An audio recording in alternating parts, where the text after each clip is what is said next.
Hello dear students. आज हम embryology का नेक्स्ट लेक्चर लेके आए हैं।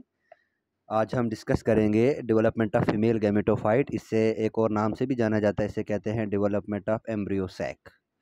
अब ये एम्ब्रियो सैक कैसे डेवलप होता है, इस पे आज हम अच्छे से ये चर्चा करेंगे। तो सबसे पहले आपको पता होना चाहिए कि इस एम्ब्रियो फीमेल गैमेटोफाइट को हम एम्ब्रियो सैक भी कहते हैं। और ये जो है ये मेगास्पोर से डेवलप होता है, मेगास्पोर मादर सेल से। और मोस्टली ये 7 सेल्ड स्ट्रक्चर होता है। सबसे पहले आपको याद होना चाहिए कि एम्ब्रियो सैक की 3 टाइप्स हैं। और पहली बार एक साइंटिस्ट था पी महेश्वरी, इसे फादर ऑफ इंडियन एम्ब्रियोलॉजी भी कहा जाता है। 1950 में इन्होंने फीमेल गेमेटोफाइट की डेवलपमेंट की स्टेजेस में 3 टाइप्स बताई। ठीक है ना। द क्लासिफिकेशन जो थी इनकी वो प्राइमरली बेस्ड थी मेगास्पोर सेल्स पे। ठीक है। और न्यूक्लियस कौन कौन सा न्यूक्लियस टेक पार्ट करता है डेवलपमेंट ऑफ फीमेल गैमेटोफाइट में। ठीक है ना। तो सबसे पहले आपको पता होना चाहिए कि एम्ब्रियो सैक कहाँ पे होता है। ये अगर मैंने एम्ब्रियो सैक बनाया, एम्ब्रियो सैक, हाँ, सब पहले मैं बताऊंगा आपको टाइप्स ऑफ एम्ब्रियो सैक। 3 तरह का एम्ब्रियो सैक होता है, मोनोस्पोरिक, बायोस्पोरिक और टेट्रास्पोरिक एम्ब्रियो सैक होता है। अब एक चीज़ याद रखना, अगर मैं ड्रा करूं स्ट्रक्चर एम्ब्रियो सैक का, तो ये मैंने अगर एम्ब्रियो सैक बनाया, ठीक है ना। इस एम्ब्रियो सैक पे 3 एंटीपोडल सेल्स होती हैं, 2 साइनर्जिड्स होती हैं, एग एपरेटस होता है और 2 पोलर न्यूक्लियाई होते हैं। ठीक है ना। इसके बाहर ऐसे करके इंट्यूगमेंट्स होते हैं। ये इंट्यूगमेंट हो गया।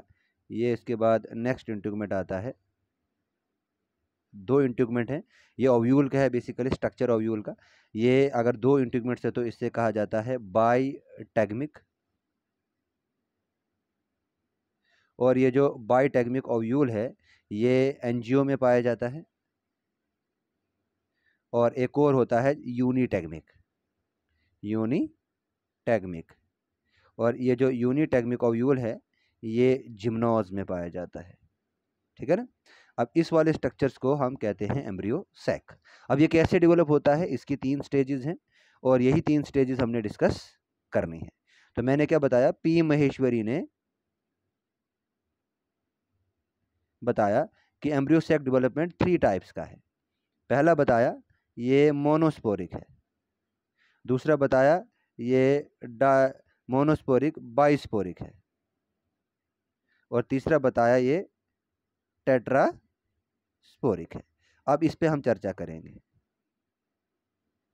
अब देखिए, जो मोनोस्पोरिक एम्ब्रियो सैक डेवलपमेंट है, इस मोनोस्पोरिक एम्ब्रियो सैक डेवलपमेंट को सबसे पहले एक साइंटिस्ट था जिनका नाम स्ट्रासबर्गर था।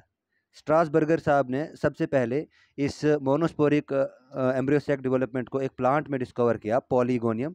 और इसीलिए इस मोनोस्पोरिक एम्ब्रियो सैक डेवलपमेंट को हम पॉलीगोनियम टाइप भी कहते हैं। ये मोस्ट कॉमन है और ये 4 मेगास्पोर से डिराइव किया गया है।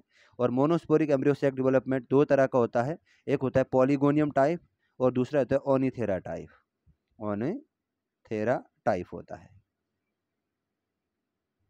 अब देखिए, polygonum type of embryo sac development क्या है। इसमें जो एम्ब्रियो सैक है वो चैलेजल एंड से बनेगा, चैलेजल मेगास्पोर जो है वहाँ से बनेगा, टेट्राड में से। और ये 8 न्यूक्लिएटेड होता है, मतलब 8 सेल स्ट्रक्चर होता है। अब जो न्यूक्लियस है चैलेजल साइड से माइक्रोस्पोर का, सॉरी मेगास्पोर का, उसमें माइटोसिस हो जाएगी और वो 2 न्यूक्लियाई बनाएगा, जिसमें से वो फिर मूव करेंगे अपोजिट पोल्स की तरफ। मतलब कि ये यहाँ पे माइक्रोपाइल एंड है, माइक्रोपाइल एंड पे 2 साइनर्जिड्स, एक एग एपरेटस। ये एंटीपोडल सेल है। ये बेसिकली 4 एंटीपोडल सेल्स होते हैं। इनमें से एक पोलर सेंटर की तरफ मूव करता है और यहाँ से भी माइक्रोपाइल एंड से भी सेंटर की तरफ मूव करेगा, तो यहाँ पे ये पोलर न्यूक्लिया इनको कहते हैं। ठीक है ना। और यहाँ पे कोई साइटोकाइनेसिस नहीं होती है। अब हर न्यूक्लियस जो है वो डिवाइड्स हो जाता है 2 सक्सेसिव माइटोटिक डिविजन्स में, और वो 4 न्यूक्लियस बनाता है हर पोल पे। ऐसे करके 8 न्यूक्लियस जो है 8 न्यूक्लियाई बनते हैं, और उसमें से 4 जो है वो माइक्रोपाइल एंड से होते हैं और 3 न्यूक्लियाई जो है इसी में से, हाँ हाँ, 3 न्यूक्लियाई जो है इसी में से वो डिफरेंशिएट हो जाते हैं 3 सेल स्ट्रक्चर में, जिसे हम कहते हैं एग अपैरेटस, और जो 4th न्यूक्लियस है वो सेंटर की तरफ मूव करता है।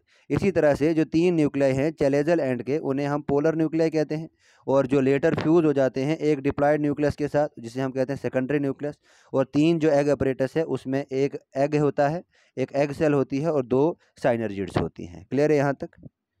यहाँ पे देखिए ये हमारे पास एक फंक्शनल मेगास्पोर है। ये इस फंक्शनल मेगास्पोर में हमारे पास डीजेनरेटिंग मेगास्पोर्स भी है। एक फंक्शनल मेगास्पोर जो है वो माइटोसिस करेगा और 2 पोल्स की तरफ डिवाइड होगा, ये 2 सेल्स बनेंगे, इससे 4 न्यूक्लिएटेड स्ट्रक्चर्स बनता है, सॉरी 2 न्यूक्लिएटेड से 4 न्यूक्लिएटेड बनेगा, 4 से 8 बनता है। और जब ये 8 सेल स्ट्रक्चर बनता है, इस 8 सेल स्ट्रक्चर्स में 2 साइनर्जिड्स होती है, एक एग अपैरेटस होता है, यहाँ पे 3 एंटीपोडल सेल्स होते हैं चलेजल एंड पे, ठीक है ना, और यहाँ पे 2 पोलर न्यूक्लियाई होती हैं, ठीक है ना।